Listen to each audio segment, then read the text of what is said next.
Moi, je dis qu'il faut surtout défendre les salauds, parce que c'est là que la mission de la défense est la plus prégnante et la plus aiguë. Comment je peux assumer que mon client n'aille pas en prison? Je n'ai pas à l'assumer, parce que ce n'est pas moi qui prends la décision, c'est le tribunal qui la prend.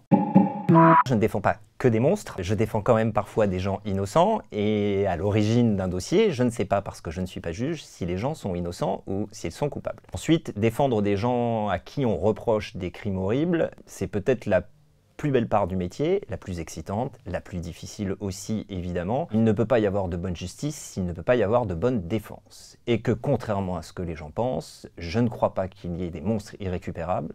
Je crois que chacun a en soi une part de vérité, une part grise, et que cette part grise permet parfois de comprendre comment on bascule dans l'inacceptable, et que c'est à moi de venir le dire devant une cour de justice. L'empathie, elle va plus naturellement pour les victimes en fait. On a plus de capacité, et je le raconte dans d'autres histoires du livre et du podcast, on a plus de capacité à se projeter, à s'imaginer soi-même ou un de ses proches victime de quelque chose en entendant parler d'un fait divers, que de se mettre à la place de la personne qui l'a commis, évidemment. Est-ce qu'il faut avoir de l'empathie pour bien défendre son client? La réponse est non, surtout pas. Je pense qu'on est un très mauvais avocat si jamais on a trop d'empathie pour son client. J'ai pas demandé aux avocats de raconter l'affaire qui les avait marqués au sens du fait divers, mais bien à chaque fois le client. C'est comme ça qu'on a cherché un peu les questions que les gens se posent quand ils imaginent des avocats pénalistes en fait. Il y a tous les avocats pénalistes, enfin beaucoup m'ont dit qu'ils s'étaient déjà retrouvés à un dîner, on leur avait dit mais comment tu fais pour défendre voilà, des monstres? C'est une question que pas mal de gens se posent. Moi je dis qu'il faut surtout défendre les salauds,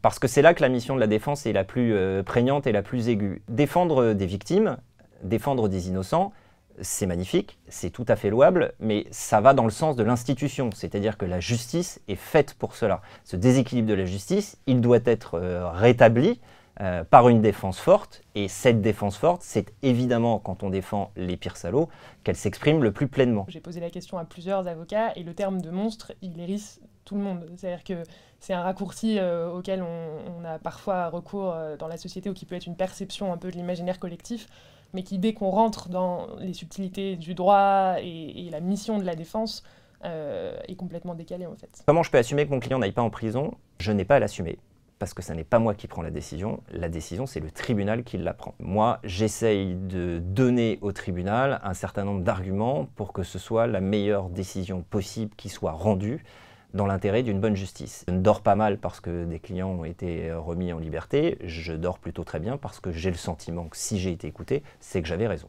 Et je comprends très bien qu'une victime ne puisse pas concevoir qu'un type qui lui ait fait du mal soit défendu et dont les arguments même puissent être entendus par un tribunal. Je trouve ça très sain et tout à fait normal qu'elle déteste son avocat autant qu'elle déteste son agresseur. On n'est pas là pour comprendre un crime, on est là pour comprendre un criminel.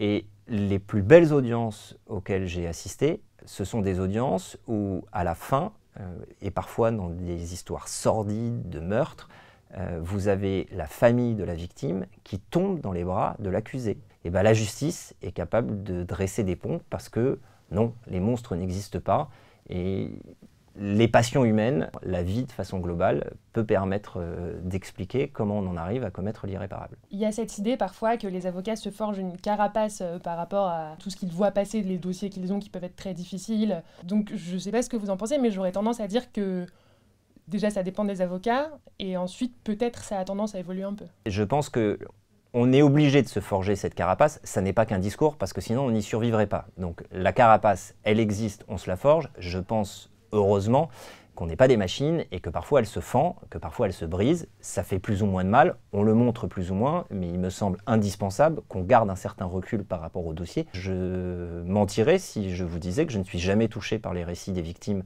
au cours des procès. Il m'est même déjà arrivé de pleurer lorsque des victimes déposaient à la barre alors que je défendais leur agresseur. Voilà, je vous le dis, mais en fait je me cache ou je sors de la salle d'audience précipitamment pour pas que ça se voie. Donc je m'efforce de ne pas montrer que ça me touche, même si, comme vous le rappeliez, oui, il m'arrive parfois de vomir le matin avant d'aller à un procès parce que j'ai pas envie d'y aller.